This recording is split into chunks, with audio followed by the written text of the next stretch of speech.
There's sometimes that it's not about the money. And so if it's not about the money, then cool. But you also want people to know your value and worth. You don't want somebody to say, well, I offered her, $5,000 and she took it. Why would you pay her $20,000? And so it's just important for you because people do talk to each other and they ask each other.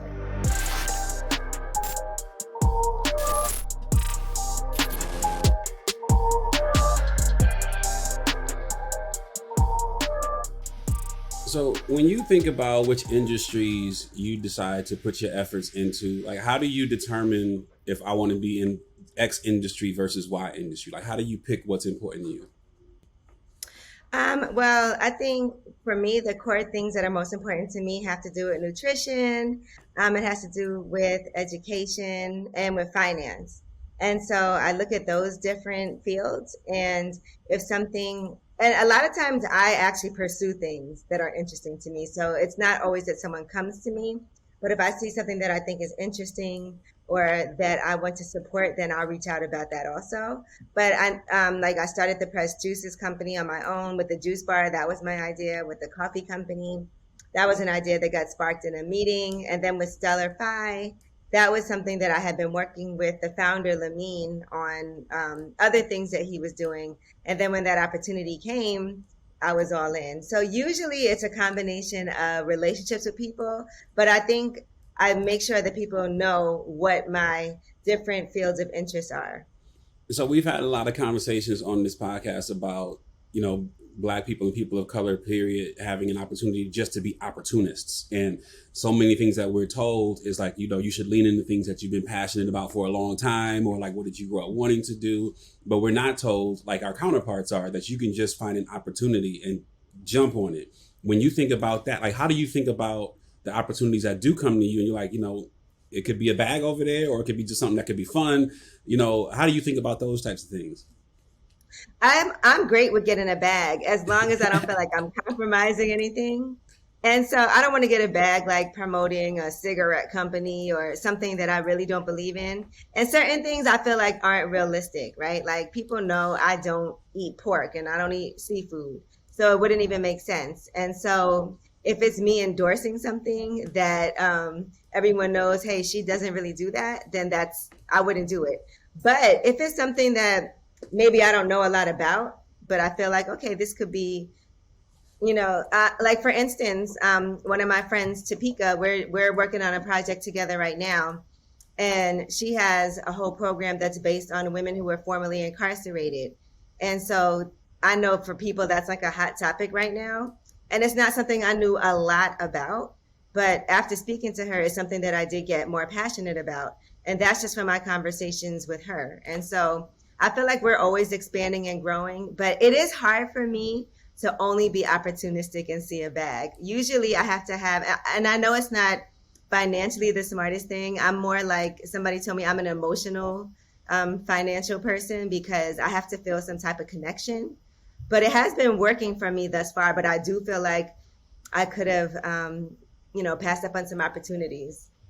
There's a lot of people who have really, really great jobs, maybe golden handcuffs, and see like they may have to take a leap and not do that anymore and jump into an entrepreneurship. But can you talk a little bit about how you think about leveraging your current opportunities to fuel the opportunities that you want to pursue, and you don't necessarily have to quit what you're doing today? Yeah, I feel like me having the platform that I have only amplifies all the other businesses that I'm trying to do. And really, I'm trying to take advantage of it. And so it's great because I'm on the air every single day and I have my social media platforms, but we also have partnerships with people who want to endorse different things. And if I can cross promote my product with something else, then that's an ideal situation for me. If I can get my coffee to be part of a program that someone else is doing and now they're paying for the coffee and I'm getting free advertising, that's like a win-win-win across the board. And so I think I would be remiss not to do that. I feel like later on, I don't want to look back. Like we look at some of, say, a reality television person, and some of them have had things that have blown up just from being on that show and having something to put out. And I think it's silly not to have something to promote or to do while you're having that platform.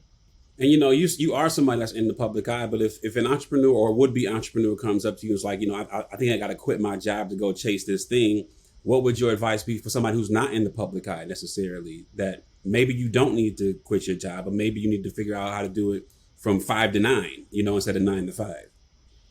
I always feel like it's important to make sure you plan. And that means that you have to have a business plan. You have to have strategically figured out, this is how I plan to launch.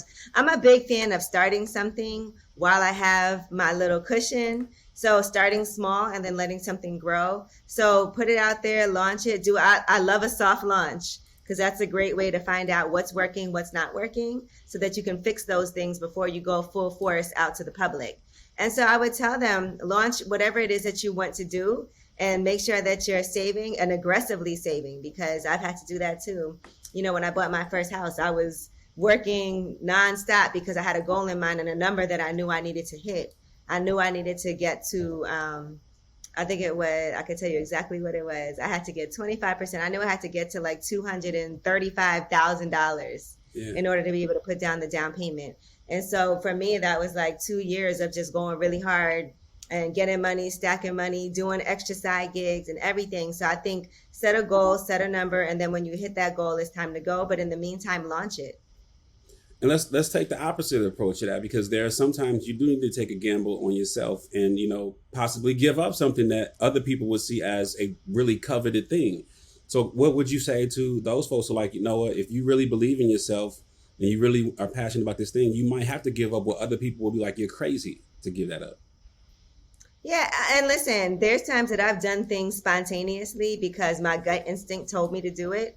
I feel that I trust that. It's like, I love to gamble, right? And when I play blackjack, there's certain times when you have to figure out, am I going to hit or am I going to stay? And you have an option, because you could go either way. You could bust or you could beat the dealer. You don't know. And so sometimes you do have to jump out there and take that risk. But I also say that you have to know, try to make sure that you lessen whatever chance of failure that there is. So do everything that you can to get your ducks in a row if you are going to just leap out there and do it. And B, trust your instincts. If everything is telling you, don't do this, and this happened, and then this unfortunate thing happened, and then maybe it's not the right time. And I do pay attention to signs because it's helped me a lot.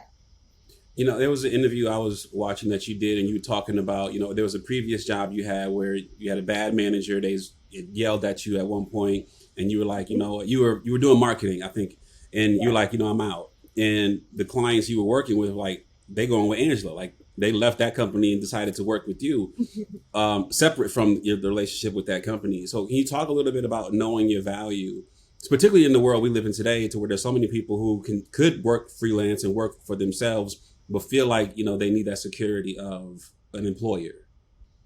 At that time, I didn't know my value. I had no idea that would happen. That was an emotional decision. One thing that's like a deal breaker for me when it comes to work, when it comes to relationships, is I don't deal with people speaking to me in a disrespectful way or yelling at me, because that's not the energy that I give. I know some people are okay with that, and some people, communicate that way. That's not me. And I'm very clear about that. And so I have been working really hard and not getting paid a lot and bringing in a lot of business. And he was just upset that I was doing these side gigs because I wasn't getting paid a lot, but I was honest about it. He only knew about it because I told him, and he said that was fine because you're not paying me what I should be making. And so when he blew up on me because of the same thing that I had been honest about, came to him about, and that he had approved, I just got my stuff and left. I already was fed up. And so I just walked out, took my laptop, because he didn't even have computers for us. So I took my laptop, it got out of there. And to me, I did bring in a lot of those clients, and I did write up the whole marketing proposals, and I was the person everybody was talking to on a daily basis. So when I left, everyone was reaching out to me like, well, we really enjoyed working with you. And that was a learning lesson for me, to know that I could do something on my own, because I had always worked at a company. So after that, I just started freelancing because I had got 3 good clients from him that were paying me a monthly fee. And I had gotten 2 on my own outside of that. So I was making a nice amount of money and not having to be in the office. Wow. Yeah. You've been in radio, I think, 27 years now or more? How long have I? Now, I've been in radio for 19 years. 19 years. Okay. So because you did morning shows, afternoon shows, and other things, like there's an important part of research that you have to do daily to be up on what's Mhm. happening in the world.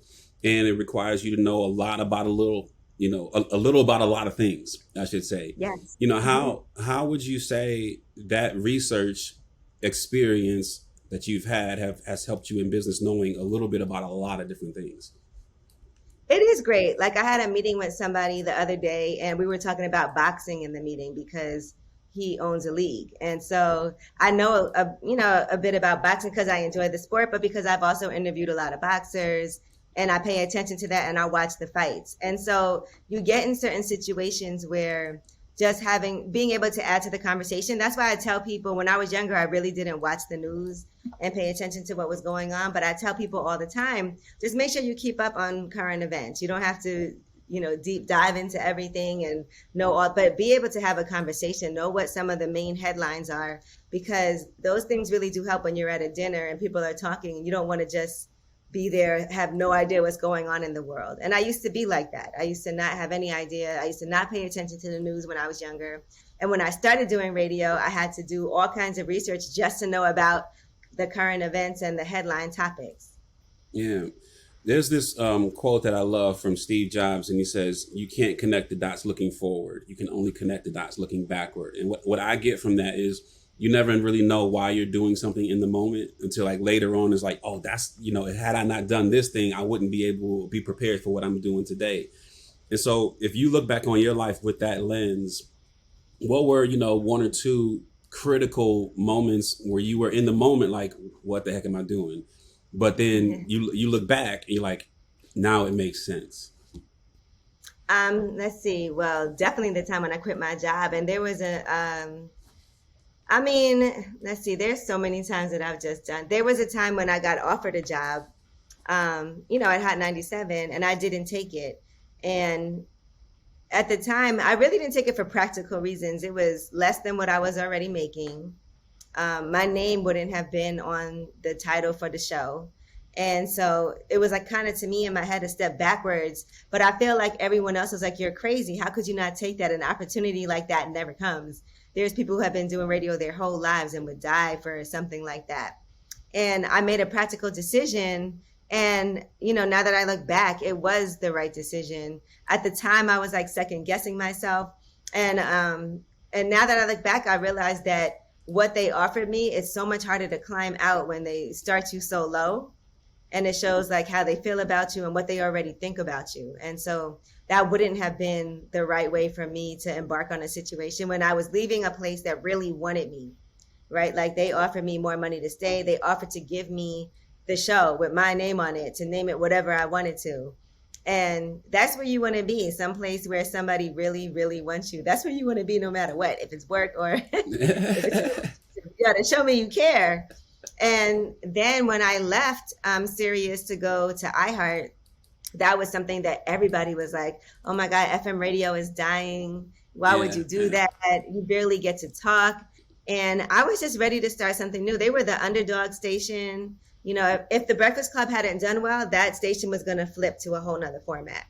And so a lot was riding on that. But I feel like that's when you really are the best, when you can go with a company that is the underdog and come out on top. And then after that, the sky is the limit. And so for me, that's what it was, just to be able to go and leave a situation that was comfortable. But I just didn't see any growth there for me to go in someplace where I could be uncomfortable but grow. You said something there where you talked about, it's really hard to climb out when you start somewhere so low. Can you talk a little bit more about that and just conceptually talk about that? Well, one thing I did learn is that a lot of times when we get offered something, people don't negotiate.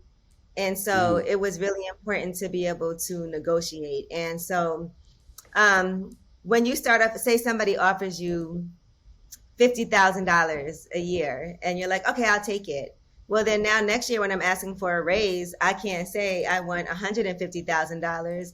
That just sounds like, wow, how did that happen? So now you're like, okay, can I get 65,000? And then the next year. And so now you're climbing out of a situation where when they first offered it to you, if somebody offers you 50,000, that means that they have way more than that. That's what I always assume. And so even when negotiating for bookings for different things, people generally tend to start low because they anticipate that you'll come back high and that you'll meet somewhere in the middle. And so there's times that I've, you know, negotiated and then they accepted too fast and I was like, damn. And then there's sometimes that it's not about the money. And so if it's not about the money, then cool. But you also want people to know your value and worth. You don't want somebody to say, well, I offered her, $5,000 and she took it. Why would you pay her $20,000? Yeah, And yeah. so it's just important for you because people do talk to each other and they ask each other. Early in your career, you started out as an intern for the WuTang Clan. Can you first talk about like how you found yourself in these roles and what you feel like was the reason you took that role and why they accepted you in that role? I think, well, a lot of it was always relationships for me when I was starting out. So one of my good friends, Scotty, he actually owns the studio engine room where I do my podcast, Lip Service. I knew him when I was in high school. He went to Howard University and he was really good friends with my boyfriend at the time. And so that's how we met. Now, mind you, that guy, I don't talk to him at all anymore, but Scotty and I kept in touch. And when I was in college, he was like, hey, my friend works at WuTang for WuTang management and they're looking for an intern and I recommended you. So I think you should go do that. And so I was a little nervous because WuTang didn't have the best reputation at the time. I was like, oh, they're kind of wild. I don't know if that's the environment I should be in. And so I went and then he called me. He was like, did you call my guy? And I was like, no, I haven't called him yet. He was like, Angela, please just call, at least do the interview. I told him you were coming. So I was like, okay. So I went on the interview. And as soon as I walked in and we had the conversation, there were like other people waiting. They hired me on the spot. And so I don't know what it was about me, but they just hired me on the spot. And that was that. And then I started working there. So it was a relationship that I had from somebody who thought that I would be good. And then afterwards, when I graduated, they actually tried to get me to not finish college and come work there. It was the junior year before my senior year. And they wanted me to just work there, just come and not go to my last year. And I was like, no, I think I'm going to finish. I only have 1 year left. Yeah. And then when I graduated, I ended up working there. Wow. What made you take that when so many other people would be like, okay, what they want me full time. This is a music business. It's hard to get into anyway. What gave you that say, I'm going to finish school? My parents would have never went for that. They would have never allowed that to happen. And, even like that was my first job. And I know people weren't making that much money there. And I was like, they're not going to pay me enough for me to feel like I could survive on my own. And then I also felt like the type of person I like to finish something if I started. And so I had 1 year left. And I was like, this isn't going to, go anywhere. And I knew that I had other things. I had interns at MTV. I had interns at a record label. So I didn't think that was all I would ever be able to do. So I was just like, let me just get my degree. I came this far. Yeah. I love this conversation about internship and mentorship because there's a quote you have where you said, when people want me to mentor them, I'll have them do work for me and I'll pay them for it. If you want someone to mentor you, do your research on them and bring something to the table. I think that gets lost so often when people ask for mentorship and ask people like you and others to mentor them. It's like they just want something from you, but like you got people in a line who want to be, mentees of yours. So talk about why it's important to bring something to the table and how people should bring something to the table in a mentorship type of relationship. Yeah, being a mentor is work. It's a job, because now you have a responsibility. It's like having to, show somebody the ropes. Even when you hire somebody new, say as an assistant, that's a lot of work because now you're showing somebody how to do something in order for them to be, and you have to be patient because everybody doesn't work the way that you work. And it's a time consuming thing too. And, as we get busier and busier, as you get more and more successful, time is really valuable. Time is money, they say. And so for me, it's like, I don't have a lot of free time. I don't even have time to do things for myself. Like my nails would be raggedy because I don't even have time to go get a manicure. I might get a facial like once every 4 months because I just honestly, for my own self-care, I never have time to do the things that I want to do for myself. And so, if somebody can come to me and want to be mentored, but they can also show me what they bring to the table because they've done the work, I also need to know that you'll take it seriously. Some people just want to hang around and see some fun things and meet people and be able to go back and post pictures on social media and say that they were here and they did this. But I need to see how serious you are, because I also don't want to invest my time in someone that is just doing this for fun and for a look. I need to know that you are actually going hard for yourself. I'm interested in your coffee shop. I have a coffee shop also, and I'm wondering, like, when you were building yours, what did you feel like you would bring uniquely to in a coffee shop experience? You know, there's a million coffee shops out there. What did you feel like you could uniquely bring to an experience? Well, I love our coffee shop, but a part of what we did was we really paid attention to the origins of our coffee and matching that up with the food and what we serve inside, and even the music and the decor. And so it's in Bed-Stuy. It's a, beautiful location, brand new building on the corner, outdoor seating. But we also have things in there, like we have patties. You're not going to find that at a typical coffee shop. We have a lot of vegan options. We have like a plant-based BLT sandwich. We have a bun and cheese sandwich. It's a lot of Caribbean and African inspired items on the menu.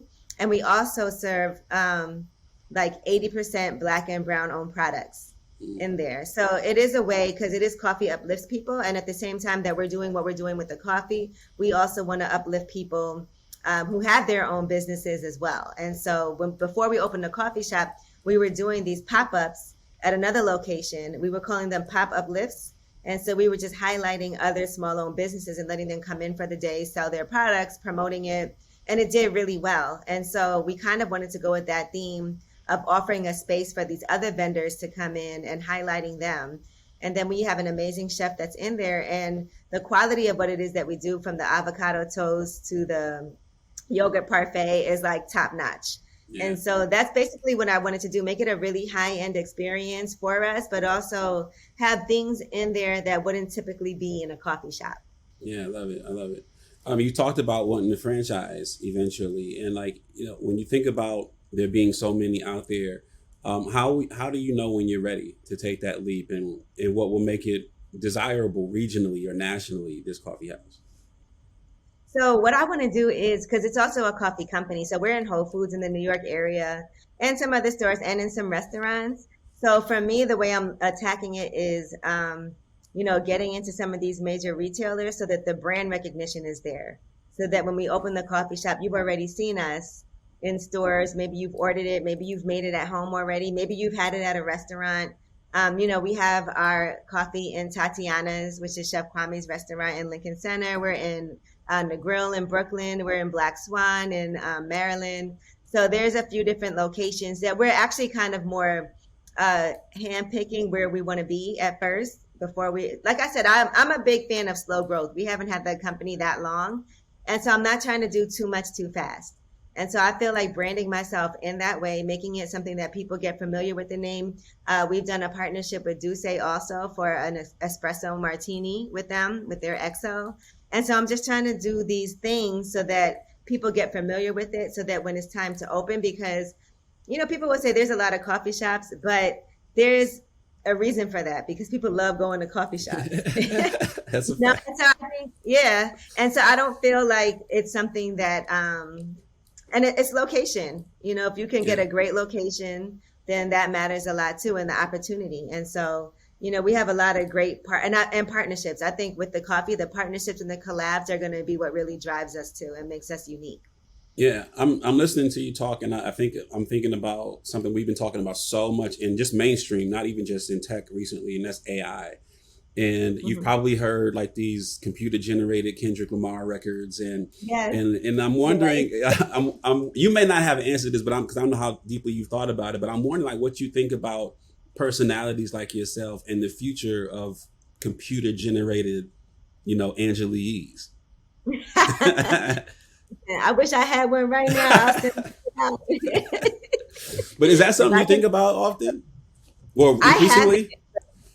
No, but you know what? It is really crazy, like to see, not even just that, but also seeing people like in the metaverse and being able to go and do that. But we see so many things happening where it feels like, first of all, it feels like humans, maybe we aren't going to be necessary for a lot of reasons.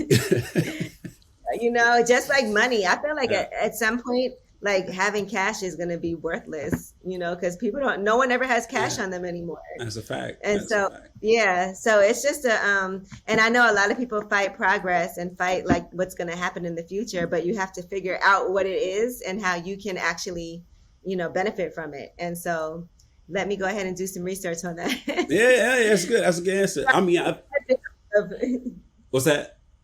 So I can figure out how I can benefit from it. Oh, 100%, 100%. And I mean, to that end, like, what do you think? How do you manage content ownership in your world? Because I imagine, because I don't know what each of your contracts are like. I imagine when you do radio, you don't own that asset at the end of the day, but maybe your podcast, you might.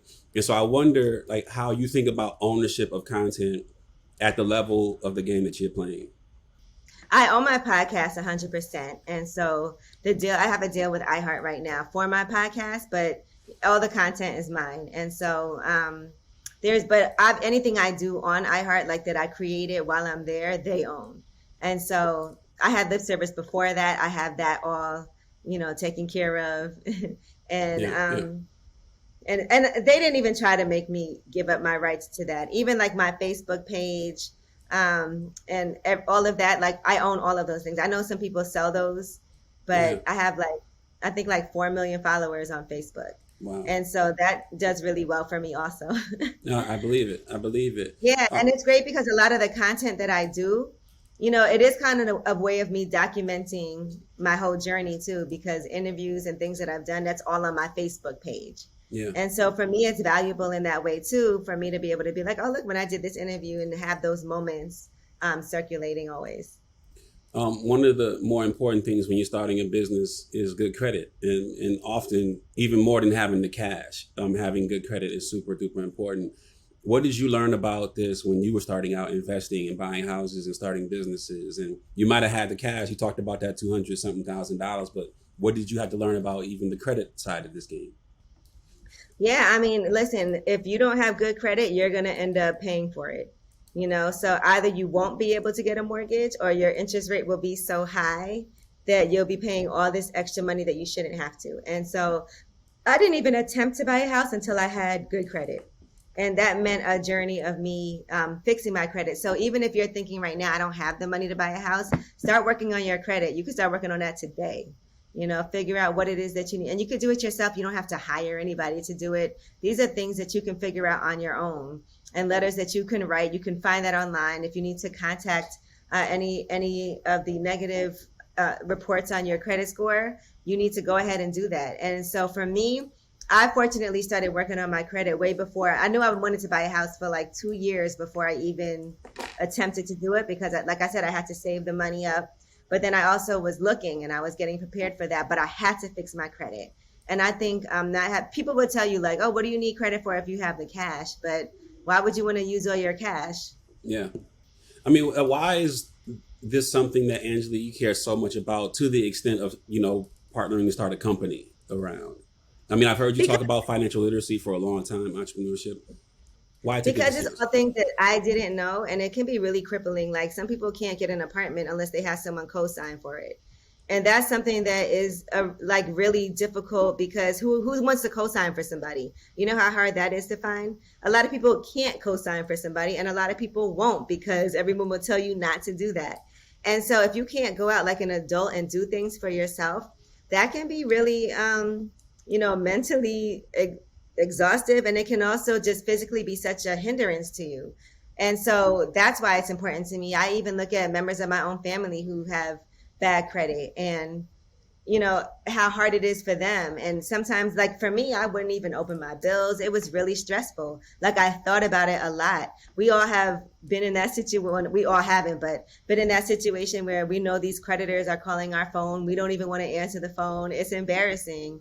And it's also like, it's just so stressful. And then maybe you answer the phone by accident one time, and then they're like, hi, we're calling from, and you're like, oh my God, but it's terrible. It's not a good feeling. And so I think it's just important to face it and to work through it and to make it happen, because, it's just like the calmness that Yeah. comes But knowing that, like, okay, I have, and if there's an opportunity, you're not going to be able to take advantage of it because you don't have good credit. Like even the building that I'm trying to buy right now, the only reason I'm able to do it is because my credit is good, and if it wasn't, then I'll miss out on that opportunity to buy a 30 unit building where I'll have this income coming in, and that can help make me wealthy because I don't have the credit to be able to get the loan from the bank. Yeah, yeah. I mean, because you've talked so much about financial literacy over the years and increasingly about entrepreneurship. What is the difference in your mind between being broke and being poor? Well, being broke, I was broke a long time, but I still had a good time while I was broke. Being broke is like I still was going out and eating because I'll go to all these events with free food and free drinks and figuring it out. And me and all my friends are broke. Yeah. Being poor, I think, feels more like a mindset of I'll never get out of this. I'll never have any money. I can't do anything. And it can be like, it feels like people look at that as more permanent. Being broke is like a temporary thing. You don't have to ever be poor. You can be broke temporarily and then you can get yourself out of it. With Stella Fi, talk about the efforts you guys have to educate people, to help them get over being poor. I mean, you talked about being broke is temporary, which obviously having better credit helps with that. But with your passions, your particular interests, and your companies with Stella Fi and other things, the display of entrepreneurship that you have, how do you educate people who are poor today that it doesn't have to be this way? Well, they actually have at Sellify, they did team up to help people with their credit. And so you get your own advisor that actually will talk to you about it and have a one-on-one session with you about how to fix your whole your credit score and your financial situation. And so we want to make sure that people have those resources too. It's not just about, okay, pay these bills, let's go there. But how do we make sure that this is not something that is like, okay, because I do know people who have fixed their credit temporarily and then went right back to doing the things that they were doing. And so we don't want this to be a temporary fix. This has to be something that is a lifestyle change and a change in the way of thinking. And so we do have those partnerships so that people are actually going to get one-on-one financial counseling. And, I think that's what it is. I think we all need financial planners or financial counselors. And a lot of those resources, because people feel like I need to have money to get that. But I feel like it's more important when you don't, because you need to figure out how can I get to a space where I'm not living paycheck to paycheck or where I'm not ducking creditors. And so a lot of times you can get those resources for free if you just know your bank can offer them. There's a lot of nonprofits, the small business services. They offer those services for free. And I think we all need to take advantage of that. And finally, I hate the term serial entrepreneur, but for somebody who's just an entrepreneur, you have different businesses in different industries. For people who have a lot of ideas and are really passionate about getting those ideas out into the world, like you have, what's some of the best advice you've gotten or you have for people who want to do 2, 3, 4 different things in different verticals? What have you learned about that in order to do it well or to stop from doing it at all? What do you say to that? I would say you have to prioritize at different times. And so when I'm starting a business, I make sure that's my main priority. That is my 24/7, this takes priority over everything. Right now, Way Up with Angela Yee is the priority. So everything else has to work around that. So whatever time I have, if I have to be on the air, if I have to do this for my show, that's the most important thing. And then everything else, the coffee, everything has to be scheduled around that. I still do it, but it's not the number one priority. When I first opened the juice bar, that was the number one priority. I was at work and every single day I was there making sure whatever had to be delivered was happening. I was working with the contractors. I was, in there every single day working with the employees. And so that was the first priority for me at that time. So I think when you're a serial entrepreneur and you're trying to juggle different businesses, being able to prioritize is one of the most important things that you can do. And then I think along with that is also having a schedule and sticking to it, because you really have to allot time for each thing and make sure that you're like, okay, and I literally set my alarm Like I know from 12 to 1, I have to do this. 1 o'clock, okay. 1 to 2:30, I'm working on this. Set my alarm, and I give myself ample time to travel or do what I have to do in between things. But it's all about just scheduling your time and prioritizing and taking care of yourself because you have to get some sleep. No, Angela Yee, appreciate you. Thank you. It's good to see you.